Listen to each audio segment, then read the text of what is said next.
Hello and welcome to another episode of 1000 Actually Fun Books, where we are looking for the best of fun escapist books of all genres. Today we're doing a fantasy, very typical high fantasy with dragons. It is going to be called Dragon Rider by Lindsay Buroker, and this is not Dragon Riders of Pern, just Dragon Rider. This is a prequel to apparently a vast series that she has created. It's called the Dragon Blood series, and it is bundled with a bunch of other novels. You end up with like 5 novels. If you get this on Amazon, there's going to be a link below to the particular book. But I got it because it looked fun, and I've only read this novel out of the entire series. I haven't read the rest of the series. I haven't read the other books in the bundle that it came with, just this one. So this is the only one I'm reviewing, Dragon Rider. It is a high fantasy. It is not quite a novella.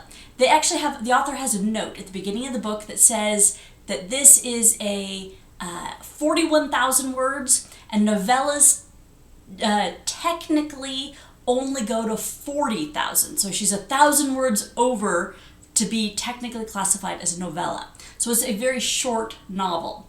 So it probably, if it was printed out, would be like a 200-word paperback, would be my guess.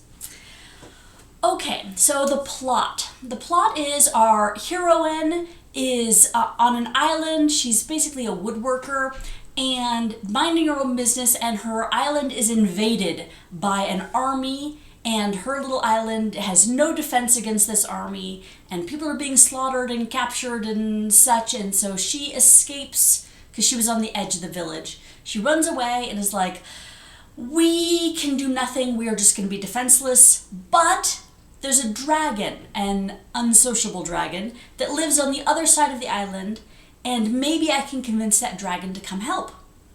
So she and a friend trek to the other side of the island to try and find the dragon, and when they get there, they discovered a second dragon. And I won't give you spoilers on the circumstances, but the second dragon agrees to help. So she and the second dragon kind of come back to her village and try and rescue her village. That would be the summary of the story. And there's a lot to like about this. So first, I'm going to say that it's because it is a prequel, it was written as a prequel, you would kind of think that it may require you to have read the rest of the series, but this was definitely a standalone novel. You did not need to have any familiarity with anything else in this world, any of the other books. You could read it as a standalone. So I appreciated that. It felt like a complete story. It didn't feel like it was a cliffhanger ending or that they were leading you to want to read the rest of the story. I mean, the only reason that you would want to read the rest of the series is because you enjoyed this book, not because it required reading it to enjoy it. So I really liked that. The humor was fantastic. I will read you an excerpt. So this is from chapter 7 of 10. So it's kind of towards the end. And the circumstances of this excerpt is that they are just about to start their plan to free their people. So I won't give you any details, but expect it to be battles and action and trickery and such. And so the dragon's name is Bharava Saruth is the name of the dragon. And our main character's name is Talina. And the dragon is talking with Talina's friend, whose name is Raf. Okay, so those are the 3 character names you kind of need to know to follow the excerpt. I shall bless you, Bharava Saruth said. He lifted a paw and pressed it against Raf's waist. That feels strange. My blessings are magnificent. Yes, strangely magnificent. Raf looked puzzled as he rubbed the back of his neck. I feel tingly. That must be the magnificence, Talina said. What does a dragon blessing do? Raf asked. Should we all get them? My father had produced a spyglass from somewhere and was watching the docks. He did not mention a desire for a blessing. Typically, Rava Saruth said, they grant improved health and fertility. Fertility? Raph asked. Will that be important tonight? So anyway, as you can see, it's kind of got a humorous overtone. Granting fertility on the eve of battle is not exactly very useful, is it? Anyway, I found it humorous. There was a lot of humor in this, mostly a humorous tone rather than jokes or laugh out loud moments, but it was good. So I really liked the tone. In fact, the overall tone, I'm going to give a huge, huge endorsement of the author's writing. So she makes it very clear that there are stakes involved, all right? Some people kind of die off screen, you can say, you know, like as our main character is running away, she sees a villager shot in the back with an arrow. That kind of level, you know somebody got injured and hurt, and, you know, there's screams and buildings are being razed to the ground and stuff, but you never see any on-screen death for a innocent or good guy or anything like that, which is really good for a big battle. You also have a lot of implied threats, but nothing actually happens, nothing comes of it, and nothing is graphically described. You don't even use the words to describe what is implied here. So, as an example, a whole bunch of young women are corralled and set off to side together, and several of the women are taken to officer quarters. So you can imagine what is going to happen here, but it never actually comes out and says what potentially was going to happen. And the potential is not followed through. They are rescued before anything happens, but again, lots of implication there. So the author does a great job of skirting around anything that could become too much.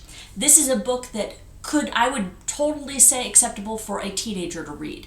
There isn't enough bad stuff in it to qualify as a completely adult book, as I could say adult, in the sense that it's not appropriate for teens. So it's totally appropriate, and I appreciated the level of how it handled that kind of situation. Okay, another thing I liked, I did like the length. I mean, it was a quick read, and it did a great job of making me want to read more in the series. I'm like, it sounds like the dragon might show up in later series, but the people won't. And I kind of end up at the end of the story going, oh, I wish that there was more with these people, because it does do a good job on that. So that's another thing I like. I like the characters. The characters were full of personality and unique problems. This wasn't a case of your characters being fully heroic at all times. They struggled, and you really felt like the author did a great job of giving a problem and then having to work to overcome it. So our main character, for example, has a bad hip and can't walk well, but she's still, and you could see several times where it stopped her from doing something she wanted to do, but she still struggled through it and was able to succeed in her endeavors. Or, for example, the dragon is not, it wasn't like it came and suddenly the battle's over because there's a dragon there. No, he struggled with some things too, including some acceptance and some battles, and so the characters did really well. They're also very likable. They're, do what's right even when it's hard kind of characters. And our dragon is a little bit more self-centered, but it seems like he's kind of a good guy despite being selfish. Like, he honors what he promises and things like that he didn't have to. He had enough power, he could have just flown away. He didn't have to involve himself in their struggles. And I liked the fact that, it ties in with the humor, but our dragon, wants to be worshipped, but it comes across very humorously. It doesn't come across religiously offensive, because it's, come give me pastries and belly rubs, and the humans don't take seriously his claim at godhood. The dragon's like, I am a god, and the human's like, sure, whatever. And so it comes across as funny. So I like that.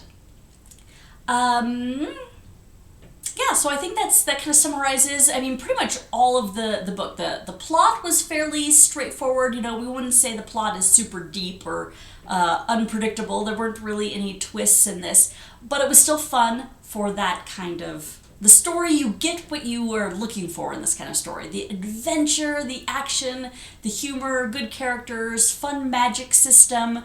I did find that really interesting, the world building in that respect. It kind of, again, it makes me want to read more of the series and kind of go, oh, I would like to explore this a little bit more because it doesn't go very deep into this. It sounds like there's some magic systems in place that would be really interesting to explore. So I like that. Okay, dislike. Very little things that I disliked about this, very few. The main thing was, and I think it's because I did it on either a phone or because it was digital, but the dragons speak. Whenever the dragons spoke, there were no italics or quotation marks, nothing to indicate speech. It was just regular text. So you get, several words into when the dragon is speaking before you're like, oh, the dragon is speaking, because it's not formatted in such a way that you can tell. So again, it's probably just because this is a digital thing, but I did not like that at all about this book. It would have been really helpful if they'd made it italics or something like that. Because the dragon speaks telepathically. So it's reasonable that it's not normal quotes, but it should still stand out as something other than just descriptive text. So I did not like that. And I will say the romance potential is there, but not resolved. So this could be a good or a bad thing. If you really like, oh, this is an obvious couple happening here, nothing comes of it. So this could be a good thing if you really want that to be resolved, but it could, and it doesn't, so that could be, irritating, but it could also be good if you are not a fan of romance, because this has zero romance in it. Okay, so those are the only things I dislike. Very, very few things. This was a fun book. I recommend it. I highly recommend it. It is, as far as I can tell, only available in this digital bundle on Amazon. Maybe it's available somewhere else, but I didn't immediately find it. But it's really cheap. It's like 99 cents for 5 books, so no big deal. But I need to say that that's not a positive either. It's a negative that you have to buy it, and you have to buy it as a bundle, because maybe you don't want the other books. But I liked the author enough that I would say the other books are probably going to be great. Okay, so overall, highly recommend it, and I thank you for watching, and please join me next week.